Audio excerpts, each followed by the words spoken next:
I have the privilege of introducing today's presenter, who brings a unique perspective to our discussion about understanding data, EMR research, or QI intervention.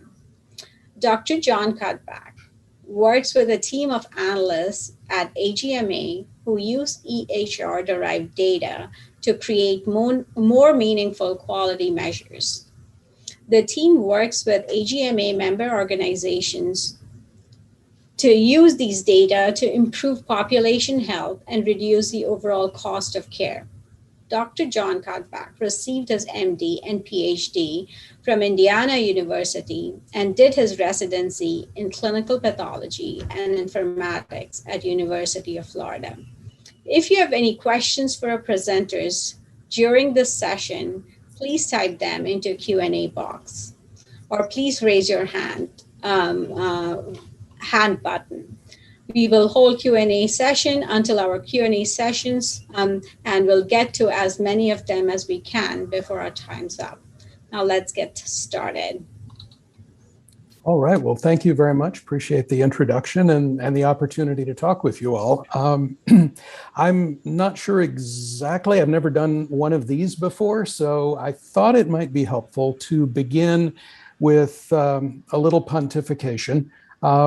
Just some examples and some things that might be useful for a subsequent discussion. So I think we want to encourage, let's make this as interactive as possible, but first let me give you just a little bit of background on AMGA, the American Medical Group Association.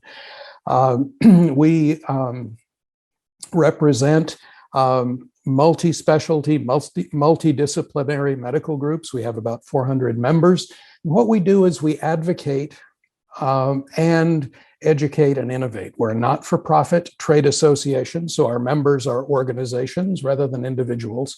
And our advocacy is around aligning payment incentives for population health in risk-based models. So the idea of moving the whole system from volume to value. And then we help our members with all of our programs redesign their delivery systems to manage population health.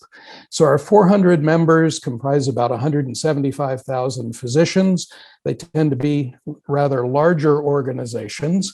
And we do learning collaboratives, we do research and implementation science, and we do national campaigns. We just concluded our Together to Goal campaign, in which ADA was a key partner. Our goal was to improve care for 1 million people with type 2 diabetes. And our members actually hit that goal at the end of 3 years. And they've spent the last 2 years just sort of hardwiring some of the improvements that they came up with during the campaign. So let me start with just a few comments, and you can interrupt with questions, or we can, I should leave plenty of time for conversation at the end as well. So let's talk about EHR data for research and QI, because I'm hoping during your fellowship opportunity, you will have some opportunity to work with EHR data from your institution, the people who manage those data. And I think there's really a lot you can do. And that's why I want to present a few examples of just stuff we've done at AMGA. And of course, we have the advantage of looking across a number of our organizations. Through a partnership with Optum, we have EHR data, longitudinal EHR data from over 20 of our members. The EHR gives you a view into clinical process and outcomes, but you have to remember that it's through a lens that is affected by billing practices and how the EHR is implemented and used. So for example, different organizations and different EHRs might use or manage the patient problem list and the med list somewhat differently. They might code all of the items on the problem list. Some people may use SNOMED, some people may use ICD. So lots of differences there, but in general, this is an example of kind of what's not standard about EHRs, but still, if you use the longitudinal data from a given organization, you usually can use that pretty well. Most quality measures, if you think about it, are cross-sectional snapshots. The EHR providing a longitudinal view is a really important aspect and something you may want to explore as you do research or even quality improvement. So as we got started on Together to Goal, we found that groups were quarter over quarter improving glycemic control. We were using 8 as a good population, A1C of 8 as a good population threshold. They were only improving about a percent. So maybe 65 to 66%, 69% to 70%. Per quarter. And we thought, gee, for all the work they were doing. So we looked at the longitudinal data and found out that it's actually a little like trying to fill up a leaky bucket. They were bringing 9% of their people with type 2 diabetes into control during a quarter. But at the same time, 8% of people who had been in control were slipping out of control. So this leaky bucket effect and the only way you can tell that sort of thing is to look at it longitudinally. We also needed the longitudinal data to estimate the number of people whose care was improved. Also, I'll talk a little bit about descriptive analysis, variation across and within organizations, and a regression model for SGLT2 inhibitor prescribing, and then give you just a little advice. But let's take a look at some data around screening for diabetes. Now, these are the criteria, as I'm sure you know, and about 70-75% of the typical adult population is eligible for screening. Now, the first lens issue is to remember that the people in the EHR are those who received care at a certain provider organization.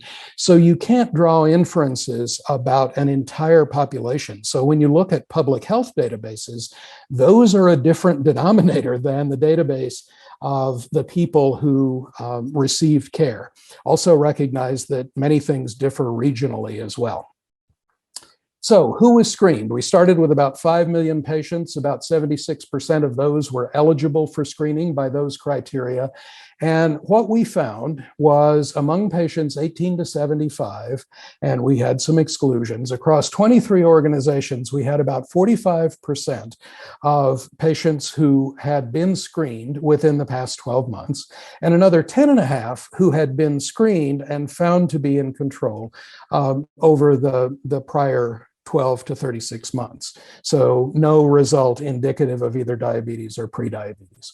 So one of the things we always do at AMGA is look at variation across our member organizations.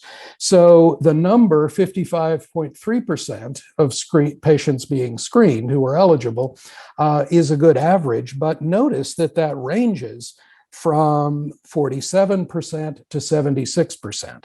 So immediately you begin to get the idea that there may be some organizations, and there could be some data problems here. Remember, these are data that are collected as a byproduct of providing care. They're not part of a prospective research trial. But at any rate, there may be some opportunity to learn. But you know, an interesting thing is if we drill down even further and look not at organizations, but look across all these organizations at the 8,800 individual primary care providers who have at least 100 patients attributed to them, you will see quite a range of variation in performance. And I guess people are not terribly surprised by this graph, but what often surprises people is this graph. If you look at individual organizations, you see this same gradient in screening performance across providers and care teams within every organization. And one of the things that is really important that we've learned is that if you talk to the people here, they're in complexity theory, they're referred to as positive deviants, people who, with the same resources as everybody else, wind up doing better than everybody else in terms of their outcomes. It's better to talk to these people at the outset than to start browbeating these people. There may be reasons that these people should not be screening for diabetes, but there may also be reasons that they should. It's just better to have a sort of a pull arrangement from these folks up here who are doing really well, and they'll often be very willing to help folks who are doing less well in getting this critical screening process going. Just an interesting thing, though, if you look a little farther into the data, let's figure out, if we're not able to screen everybody, are we screening the right people? So, for example, if you look at the screening yield, so you can see that it varies by weight category. And the yield for people who have obesity class 3, BMI of 40 or over, is actually 6 times as high a number of people who have a result in the diabetes range. Obviously, you need symptoms and clinical confirmation and a repeat test to diagnose diabetes. But at any rate, the people who have these results in the diabetes range 6-fold higher.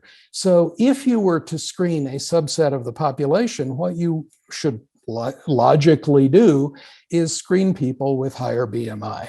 But as we see, looking across all the organizations, that's not really happening. So a lot of organizations think they're screening the high-risk patients, but in fact, they actually aren't. And we see that over and over as we look at different measurement and screening opportunities. You can see the yield by weight class is essentially the same kind of pattern at every one of these 23 organizations.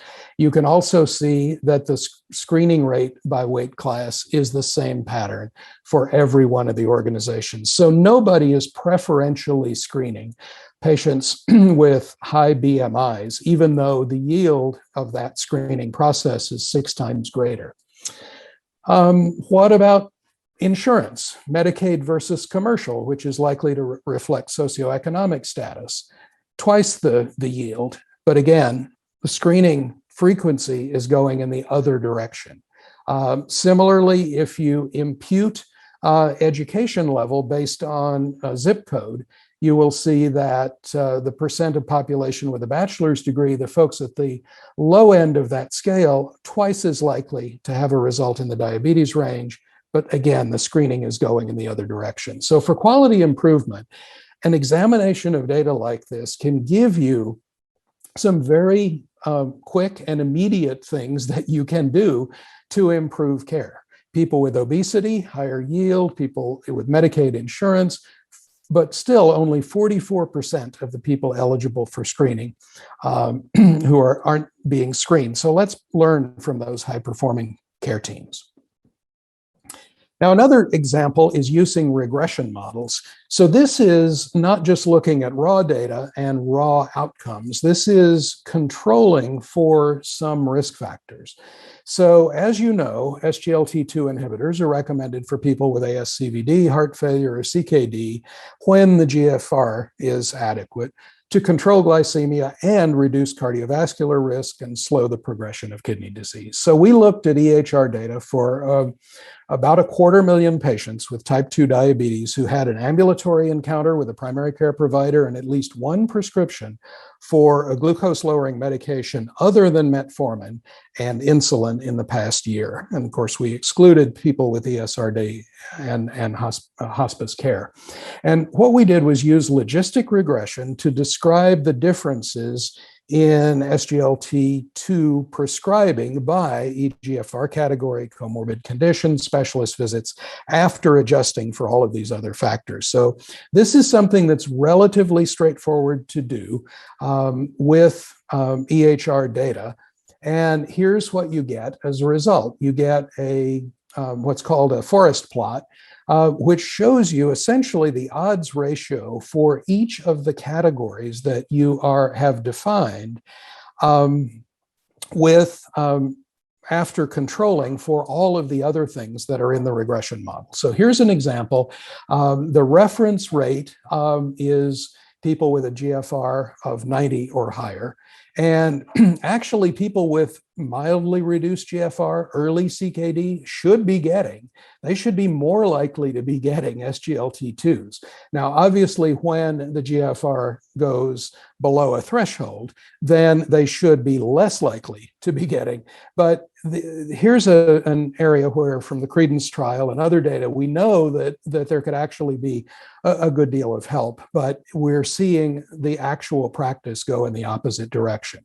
We are not seeing people being significantly more likely to get an SGLT2, well, maybe marginally significantly, because I guess the confidence interval doesn't overlap one, but they're a little bit more likely, but they're also a little less likely if they have heart failure.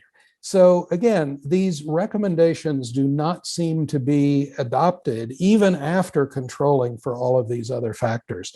But one of the things I think you should all feel very good about is the thing that gets them the highest improvement in the odds ratio, almost twice as likely to be prescribed an SGLT2 inhibitor, is having at least one visit with an endocrinologist. Now, it looks like the nephrologists are a little reluctant to start medications like this, but at any rate, I thought this was just a kind of an interesting way to look at things. And if we want to look at other factors, these are all in the regression equation. So patients who are older are less likely to get SGLT2s. Medicaid and Medicare, probably an age effect, maybe a coverage effect for Medicaid.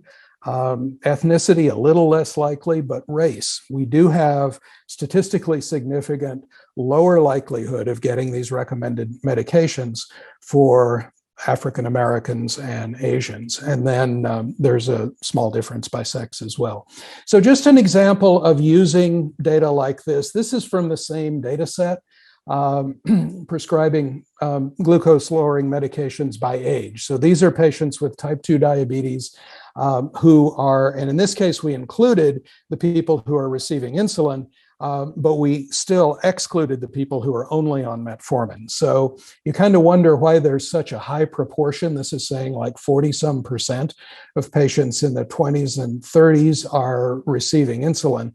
These could be people who are initially diagnosed with a very high A1C and being put on basal insulin for temporarily. It could also be that we fail to exclude some insulin use from inpatient stays or something like that. But at any rate, it is kind of interesting. You can see less use of GLP-1s and SGLT2s in older patients. Many of them are already on sulfonylureas and stay apparently on sulfonylureas. DPP-4s, not much age effect. And TZDs, obviously less used, but again, maybe some people who've been on a TZD for quite a while. But at any rate, just interesting things you can do with the data that cause you to think about different aspects of your prescribing process and what people within your organization are doing. So exploring just some tips, just 3 tips here for use of observational data. Exploring the data to validate your assumptions about the lens you're looking through. So are you seeing the outcomes you're looking for captured consistently in the EHR? Do the rates look about right? It's really helpful to look at distributions, not just a mean plus or minus standard deviation.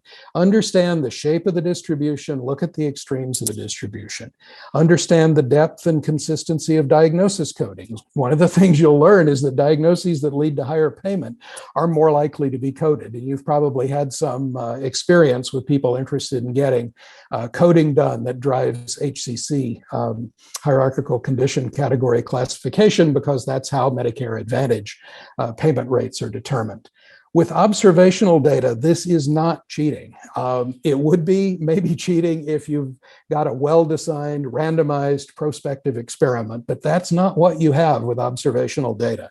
It's only prudent to evaluate the data and make sure that they look the way you expect them to, and there isn't some bias that the process of recording them and capturing the data in the EHR isn't introducing. You have to understand those potential biases. It doesn't mean you can pick and choose data points once you're done. You still have to treat them in a very consistent way, unless, of course, you're in politics, in which case I think that's expected behavior. To improve quality, you want to find and learn from the positive deviants. As we see, there are always some people in every organization who are doing well, usually with the same resources. Maybe they're not just prescribing the right drugs, but maybe they're focusing on medication adherence in ways that other people aren't. Maybe there are other things they're doing that aren't obvious, even from the data, but lead to better outcomes. And then the final point of advice is to appreciate the analysts who receive and process the data. It's really helpful to just have a conversation with those folks. Don't fill out a query form and ask for a data set and just blindly use those data. Think about what you get, but specifically talk to the people who understand where the data came from and how other people have used the data. But anyway, just a sort of a quick summary of a few thoughts about ways to approach using data, both for research and for quality improvement. Happy to entertain any discussion, have any, whatever seems like a reasonable question. Thank you, Dr. Cuddeback. It was truly valuable. Now, I have a few questions. When you use observational data from EHR, we, of course, cannot randomize, but can we find a control population so we can compare outcomes for patients who received a certain intervention versus patients who did not? Yeah, that's a really good question to raise as we are using observational data. You can never get the full benefit of randomization from observational data, but you can, and it sort of gets down to how do you tell the difference between association and causality, correlation and causality. And of course, you can't be sure, but you can improve your understanding substantially by doing something like propensity score matching. So just in concept, what propensity score matching does is you develop a predictive model for the outcome that, say, the drug intervention or whatever intervention is trying to prevent. This just sort of a typical setup for something you'd want to study, a question you might want to ask. And so you're trying to prevent some certain thing. What you want to do is figure out how likely, what's the propensity for an individual patient based on any data element you have in the EHR to have that outcome. Then you match patients who had equal propensity scores, but one of them actually received the intervention and the other one didn't. So they're equal in propensity, absent the intervention, to have that outcome. But the difference is some of them had the intervention and some didn't. So that is an accepted mechanism. There are lots of different ways to develop propensity scores and philosophies about how to do that. And you can do sensitivity analyses always to see whether your model made a huge difference in the outcome. But at any rate, that is a very commonly used way. It's accepted in the literature. You can get things like that published. And it does take advantage of the fact that you've got all these data that are captured as a byproduct of providing care. So it's very interesting. You said that I wish I'd heard this talk during my fellowship or early on in the career, because we are working on something, the quality improvement, where we were comparing retrospectively the data, and finally it got accepted, but and we did use the propensity score matching finally, but what would you say to fellows and early career faculty who do not know statistics, and where to look for that, like, to have that support system in place so that they can then focus on designing the experiments and then someone else can analyze it or help them design it? Yeah, I think it's interesting to sort of watch the evolution of the biostatistics consulting operation that most academic centers have, because the people who have traditionally done that kind of work are experts at doing things like power calculations and the very strict methods that are used when you are designing a randomized trial. I think what we're seeing an emergence of is this whole idea of the field of data science, of using observational data. Now, I always get a little concerned when people say, well, there's so much we can do with sharing data in other organizations, or we can analyze data in other industries. Like I can use my debit card, anywhere in the world and it works. And why can't we exchange electronic health records? And it is true that that healthcare has sort of underinvested in information technology, but at the same time, it's also true that healthcare data are way more complex than financial data or marketing data or web clicks or anything like that. Those are such well-defined things. But I think we are beginning to see some of the data science that was developed for those very large data sources infiltrate into healthcare, and tackle the real uncertainties of how data elements are defined, and using the technologies that have been developed in these big data tools to actually try to understand, can we figure out if there are some biases in the way things are recorded, account for those biases in the design, and then the other thing that I think is, and anyway, that sort of philosophy, it would help with the kind of approach you're talking about. I think the other thing is people are getting a lot more comfortable with pragmatic trials. Started with adaptive trial design for, so that you don't have to carry even a randomized trial all the way to the end. If you're learning something early on, you can adapt the trial, the remaining parts of the trial. Also, pragmatic trials are getting much more popular, more publishable than ever before, just because it's completely impossible to do enough randomized trials to answer all of the questions that are going to arise in everyday practice. So we still need those for the base, very narrow questions, so we can get really clear answers on those narrow questions. But at the same time, the implementation science, the application of those findings in the real world, there's a lot of opportunity to do pragmatic trials around that kind of application and that work. And it's becoming recognized as a much more legitimate thing to do, rather than just something you do kind of out of your back pocket to see if you can improve quality in your local organization. Thank you. I think we have time for one question, and how can we forget the pandemic, which we are still going through? Have you used EHR data to track changes in care during the pandemic? Well, I just happen to have some slides, but I'll go through them very quickly. It's just interesting to see. This is for 21 of our members, and we're looking here at visit rates for 2018, 2019, and then here comes 2020.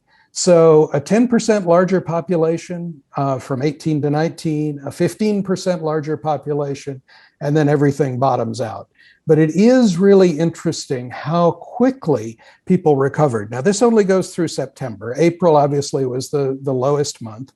But if you look at different organizations, you can see that while it was a 40% decrease on average, some organizations only hit a 32% decrease, others a 52%. And then some actually rebounded fairly quickly, some rebounded much more slowly, and some, really settled at a fairly low rate and this is, these are organizations distributed around the country, and what's happening in the pandemic locally is reflected right here in what happened. You can look at differences. People with Medicaid insurance, we actually have less of a dip in the rates than we do with Medicare and Medicare Advantage, which is the commercial over 65. And then I think it's just fascinating to look at these ranges. So elderly patients were very scared to go to the doctor. Medicaid patients tend to be younger and maybe sicker and have more immediate needs for management. So you can see here's the age effect, big decrease in April, but a recovery after that. Race and ethnicity effects, you can see the larger decreases. Household income, less decrease in lower household income, although this isn't nearly as steep a gradient. The people who had their last A1C, what their value was, their last A1C in 2019, the people who were under 7, much less likely to visit. People over 9, more likely to visit, less likely to not visit, I guess, in April. So you can see some of those kinds of differences. The proportion of visits that are telehealth turns out to settle about 10%, but it went to somewhere between 13 and 90% during April. Now, this is of a reduced number of visits, but wide range in the percentage of those that were by telehealth. And I'll just finish with this one. Looking at primary care, we saw that 65% of their visits during April were via telehealth. Looking at endocrinology, 82%, so even higher than cardiology and nephrology. So settling at 10% overall with primary care, about 20% for endocrinology in September. And we've actually run these data through the end of the year. And this consistent number is pretty much maintained. So just a little bit of a glimpse into what the pandemic has done to volumes and the way we care for patients and who was actually still getting care. Thank you so much, Dr. Cuddeback. I learned a lot, and I'm sure the audience did too. Thank you for sharing your data, Sure. your perspective.